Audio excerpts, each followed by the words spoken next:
How do you stay professional under pressure?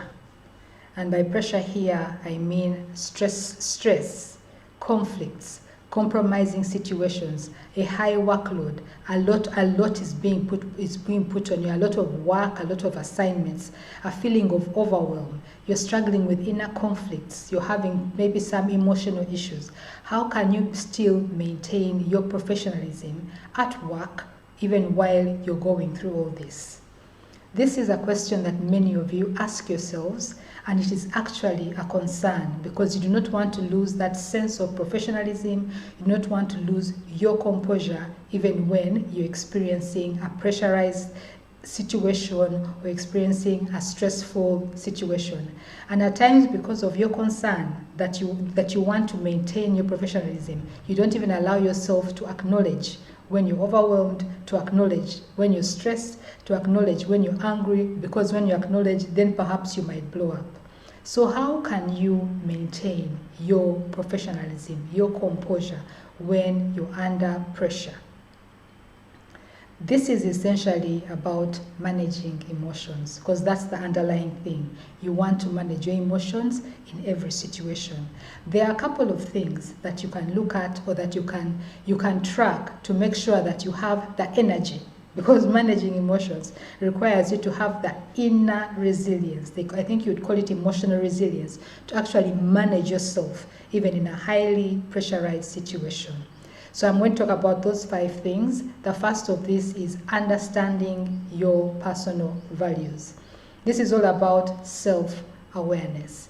And when I talk about personal values, I'm speaking about the values that you hold dear, you as a person, the experiences that cause you to feel fulfillment, the experiences that cause you to feel aligned, the experiences that cause you some sort of enjoyment. What are your personal values? You need to understand them.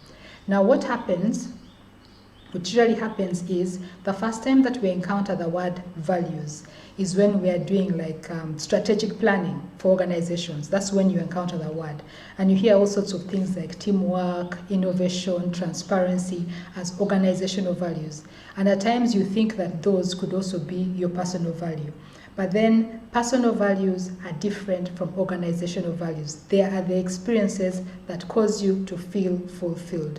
Usually, actually, what would happen is the values that you hold dear are things that people can use to describe you. As Jennifer is a person who is this. So you see, we cannot describe you as Jennifer is a person who is teamwork. So if you think or imagine that teamwork is a personal value, the thing that you'd want to look out for is, what about teamwork makes me feel fulfilled? Is it the connection? Is it the enjoyment?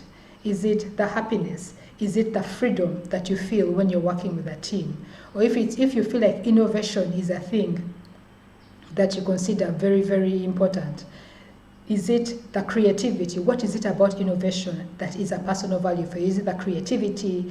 Is it the freedom? Is it the discovery? What is it about that? So you need to know what your personal values are, and then to know what your highest personal values are. The reason why you need to know this is because values are like the gateway that allows you to do things or not to do things. They're actually the way that you tell if you're being fulfilled or not being fulfilled.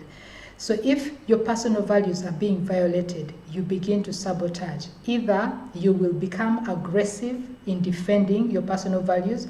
You don't understand why a person was calm and all of a sudden they almost want to fight someone. They have lost all forms of professionalism. They want to fight. At times, a personal value has been violated. Or you will take the passive mode.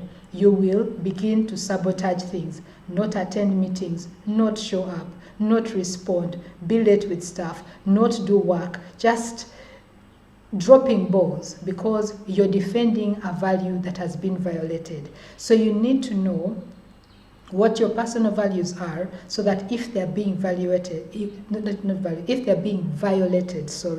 then you can actually take the remedial action to either redefine, reinforce, or take care, or find a way of taking care of yourself so that you don't totally lose it and become unprofessional. So that's how understanding your personal values work. Personally, for me, I think one of the things that helped me when I finally understood that one of my personal values is peace.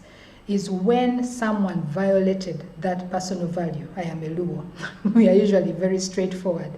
I would lose it. I would totally lose it, because it's like when they invaded, peace for me is personal space, is quiet, is alignment, is oneness. If someone violated that, I felt like I was under attack, and it's like I almost lashed out at them. But when I understood that peace is my personal value, now I know how to enforce, or how to speak to them, or how to let them know that they are violating a value, or how to deal with myself, because I understand the reason why I am feeling attacked. It is because a personal value has been violated. Now, the second thing that you need to pay attention to is the expectations that you're placing on yourself. These are usually things that we do unconsciously. You go into our workplace, it's usually for people who are minorities. So either you feel like, you tell yourself actually, I am representing all the women, or I'm representing all the Africans, or I'm representing all the Asians, or I'm representing a certain particular religion, or a certain region, or a certain country. You tell yourself this as you're going into the workplace. I usually ask people who tell me that, when did all these people have a meeting and assign you as their representative in the workplace? The issue with this is that you create the ideal person, the ideal black person, the ideal African, the ideal woman, and determine how that ideal person is going to respond to situations. Now, when you're in a pressurized situation, you're really trying hard to maintain the integrity of that ideal person that you created, but it's not realistic. You cannot be real with yourself. You cannot stand up to that image or that mirage, and usually it will crumble, and you'll end up feeling bad because you feel like you haven't maintained their integrity. You've actually fallen short.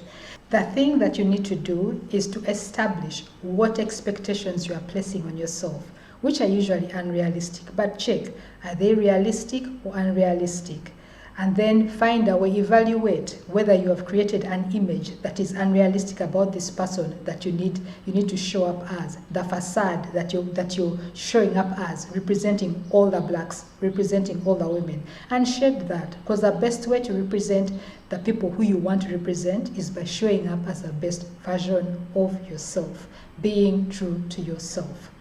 Now, the next thing that you'd want to check in with is the life events that have impacted your life. So number 3 is just scan your life over the past year, over the past 2 years, and keep doing this. Whenever something major happens in your life, establish what has been the impact of this event on my life. Check that. Check what has been the impact of this event on my life. I find it strange that, especially for us women, you have a child, as in you take that time, take maternity leave, have a child, and you come back to the workplace expecting that nothing has changed. You never ever sit down to establish what has having a child, what impact has that had on me as a person, on my work, on how I show up as an employer, or how I show up as a leader, on how I show up as a CEO.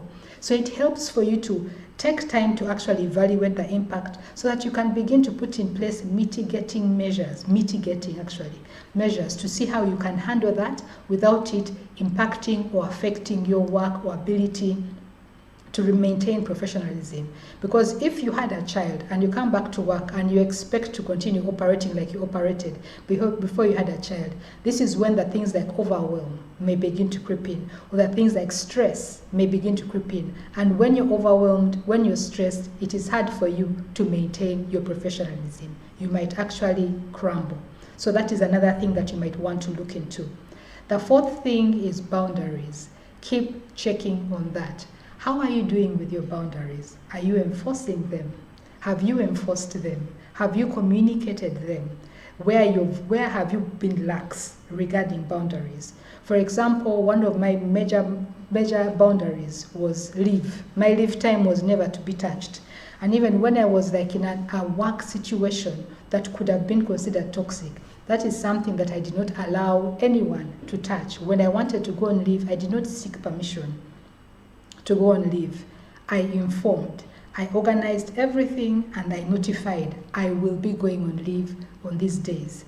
And whoever it was who I was informing couldn't attack, couldn't say anything, because I have organized everything. Everything is in place. I am not seeking your permission. So at times that is how you enforce boundaries, by just doing what needs to be done and informing. It is for your information, especially if it's like a policy, because leave is a policy that goes above what your supervisor wants. Especially if you've done all the work, you've done the handovers, everything is in place, then you inform. So things like that, leave is a boundary.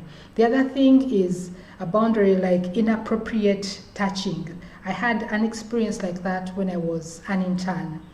There were people, men, who hadn't yet dealt with themselves, who thought that it was okay for them to play around with interns. And two of them actually tried this out with me, of inappropriate touch. There were men who were like at very high ranking people. I was an intern. One of them calls me over to the desk. We are discussing a work issue. As I am focused on the computer, the person decides to make an inappropriate touch.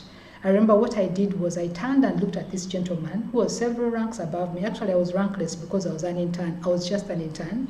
And I told him, never, ever do that again, looking him straight in the eye. And I turned and continued discussing the work that we were actually discussing.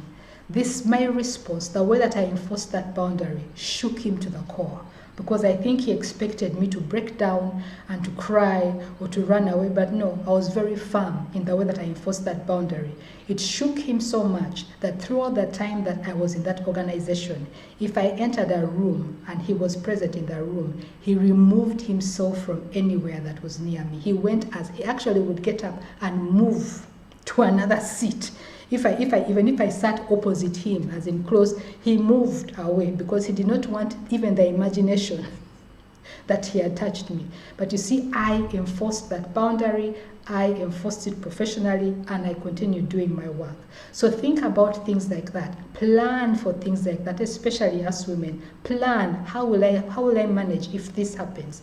Understand what are threats to you and determine, make a plan. How will I handle this? How will I handle the other? How are you doing with your boundaries and how are you enforcing them? Now, the last thing is understand the organization's rules. Understand the organizational policies, because this is how you protect yourself. In a high-stress environment, now like if you find that it's a high stress maybe because of workload, high stress maybe because of people who want you to compromise, people who want to propose fraud or something of that sort, at times referring to the policy might be your best protection, especially if the person is like a manager or a boss or a supervisor, where you could just tell them, I'm afraid I can't do this because according to policy, this is what the policy says. So I can't actually do that. So understand what the policy is, what the organizational policy is, what the rules are, how it is that you can handle situations that are compromising or stressful. Even in that policy, there will be things about leave. There will be things about how to handle overwork when you have to like work extra hours. How do you handle that? What is the limit of the number of hours you can work in a week, or in a day? You really need to understand your policy, because at times that is the best way that you can protect yourself.